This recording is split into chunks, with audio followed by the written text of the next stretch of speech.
There comes a time in everyone's life when they think, I have too much stuff. It's usually right after they trip over a box that won't fit in their closet. Swearing may or may not be involved. And it's often followed by watching dozens of decluttering videos, pulling everything they own out of said closet, and spending hundreds of dollars on organizational supplies. Spoiler alert, hiding stuff in bins doesn't actually solve the problem of having too much stuff, hence the tripping.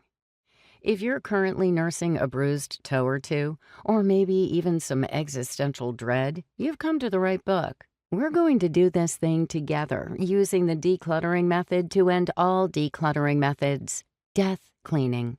Yes, the name is mildly horrifying, especially for Americans who will do anything to avoid dealing with death. We basically invented the midlife crisis and still think cryonics is a viable option. It's not. But this method is going to make your life better, hopefully for many, many years to come. What started as unspoken Swedish ethos has been helpfully distilled into a foolproof technique that cuts through all the guilt, panic, excuses, FOMO, and general stubbornness that keep you surrounded by stuff.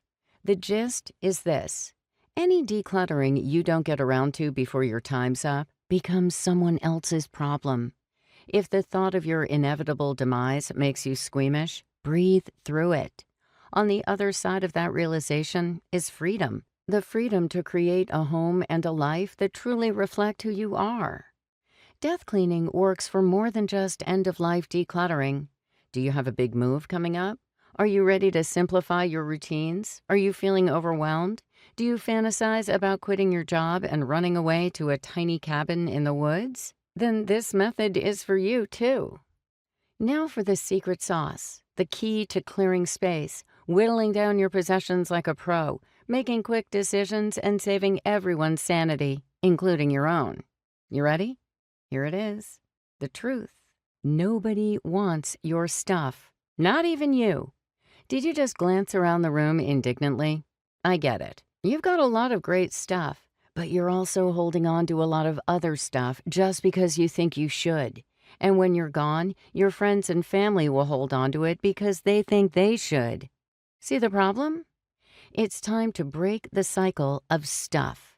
Don't you want to live your life surrounded by a thoughtfully selected collection of things you love, instead of heirlooms you don't use, cables you can't identify, and moth-eaten baby clothes your kids don't want? Who wouldn't?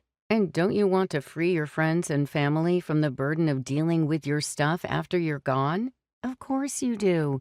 You're not a monster. So let's do this thing.